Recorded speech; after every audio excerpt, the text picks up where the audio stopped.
Today, I need to talk to you about the pros and cons of being a BSL translator, especially if you are a volunteer, as I am.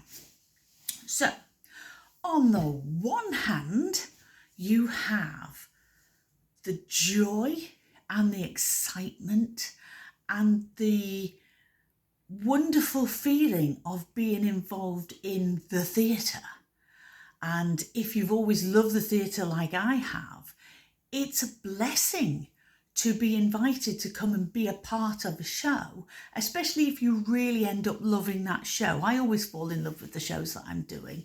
Even if I've never seen them before, I end up being like their staunchest advocate, because you just get to know the show, you get to know the characters, you get to know the cast, you go to rehearsals, and it's all just so exciting. And there's that sense of personal fulfillment of a body of work that you have done being good.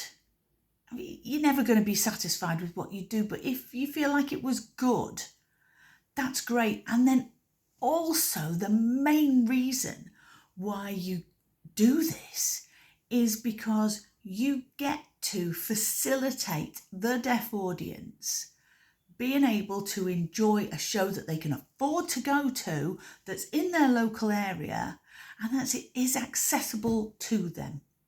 And if you never get anyone coming up to you who is deaf to say, you did a really great job, that is fine, because at least you're not standing out because you're crap. Yeah? The amount of times that deaf friends of mine have said, oh, we went to this show and the Turk was rubbish and it really ruined the show. As long as you don't get that kind of comment, golden. So that's on the one hand, the thrill, the joy, the excitement, the worthwhile feeling you have of being able to do this on behalf of the audience that you want to serve. That's why we do it. On the other hand, there are groups who see inclusivity and having a BSL translator as a checkbox. Yeah, oh look, we're inclusive now. And they don't read the leaflet that you send them about where you need to stand and the fact that you have your own insurance and what you require from them and what they can expect from you. They don't read it. They don't ask you questions because they don't want to get involved. You're over there, you're not part of us. So you can feel,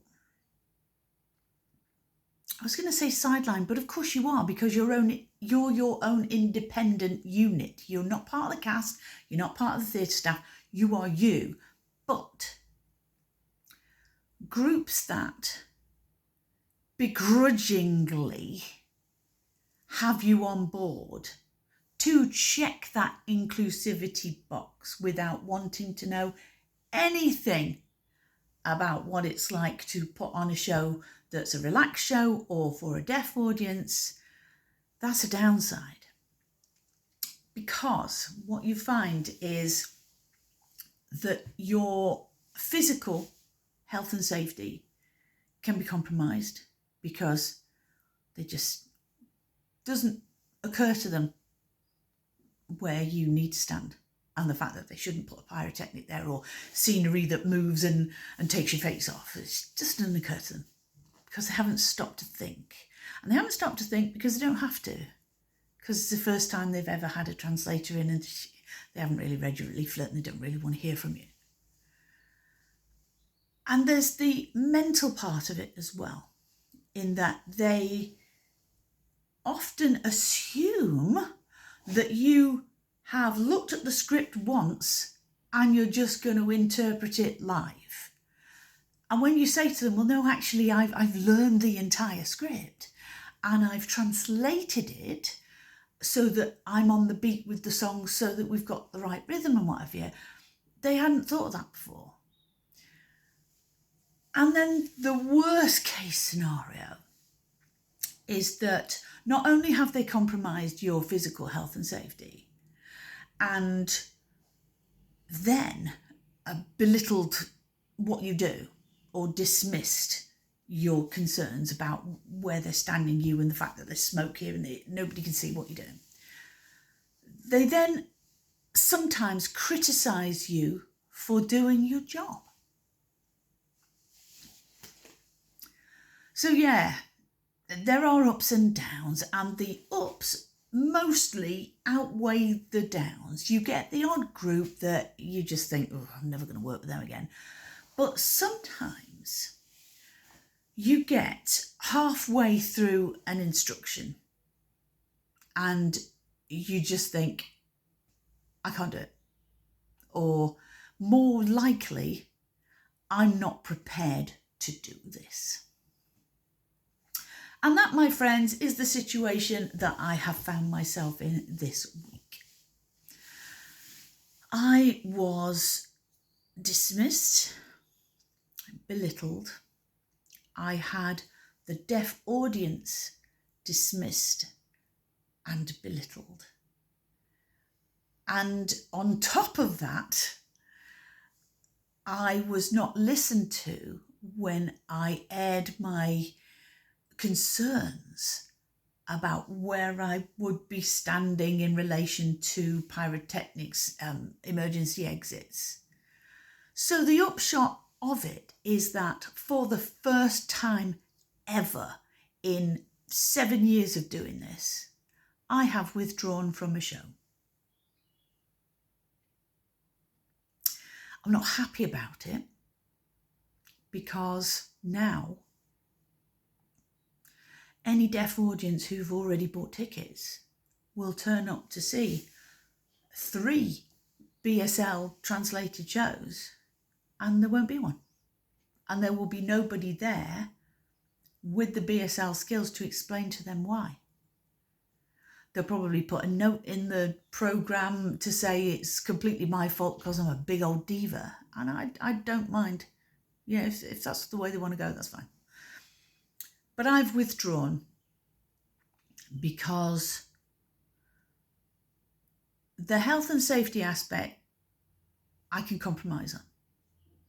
You know, if you genuinely do not want me standing on the stage, that's fine. We can get a little, like 2 little boxes and we can put them next to I'm more than happy to compromise, not a problem. As long as it's not in front of the emergency exit, as long as my health and safety isn't compromised by getting on and off of this thing, I have no problem with compromise. Genuinely do not. Because for me, it's all about being visible for the deaf audience to be able to see me when they want to and to ignore when they don't. Because that's their prerogative. You know, I don't expect people to come to a show and look at me the entire time. So to be accused of being self-aggrandizing by wanting to stand on the stage and making it all about me, when actually I need to be visible to the deaf audience, was galling. But then to have my role and my worth to the group and to the performances belittled and insulted, that was the final straw. I'm not so fragile that I can't take a bit of constructive criticism. I love constructive criticism. But being accused of something that is the furthest from the truth, had they but taken 5 minutes to get to know me and listen to what I was trying to say, no.